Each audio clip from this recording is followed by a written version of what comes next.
പ്രഭാത ചിന്തകൾ. വിവിധങ്ങളായ അനുഭവങ്ങളിലൂടെ കടന്നുപോയവർക്ക് മാത്രമേ ഓരോ അനുഭൂതിയുടെയും ആഴങ്ങളെ സ്പർശിക്കാനാകൂ.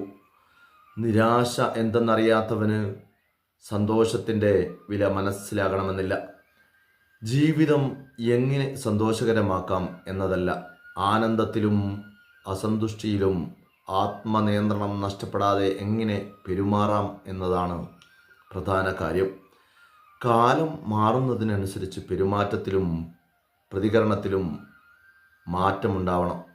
മാറാൻ തയ്യാറാകുന്നവർക്ക് മാത്രമേ നേടിയെടുക്കാനാവൂ. അത്തരം ആളുകൾ മാത്രമേ വിജയിച്ചിട്ടുള്ളൂ. പ്രതിസന്ധികളിലോ ആകർഷണ കേന്ദ്രങ്ങളിലോ തകർന്നോ ഭ്രമിച്ചോ ജീവിതം അവസാനിപ്പിക്കരുത്. അവഗണിച്ചും അതിജീവിച്ചും നമ്മുടെ യാത്രകൾ മുന്നോട്ട് തന്നെയാവണം. എല്ലാ ബന്ധങ്ങളും എക്കാലവും ഒരുപോലെയാകണമെന്നില്ല. നിറം മാറാം, ഫലം മാറാം, അറ്റുപോകാം. എന്നാൽ എല്ലാ ബന്ധങ്ങളും നിലനിൽക്കുന്നത് ദൃശ്യമോ അദൃശ്യമോ ആയ ചില കാരണങ്ങളുടെ പേരിലാണ്.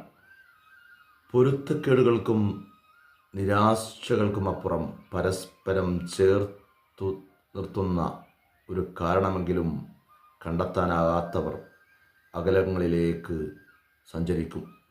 പ്രഭാത ചിന്തകൾ നാളെ മറ്റൊരു വിഷയവുമായി നിങ്ങളോടൊപ്പം. നമ്മുടെ ചാനൽ സബ്സ്ക്രൈബ് ചെയ്യുക, ഷെയർ ചെയ്യുക.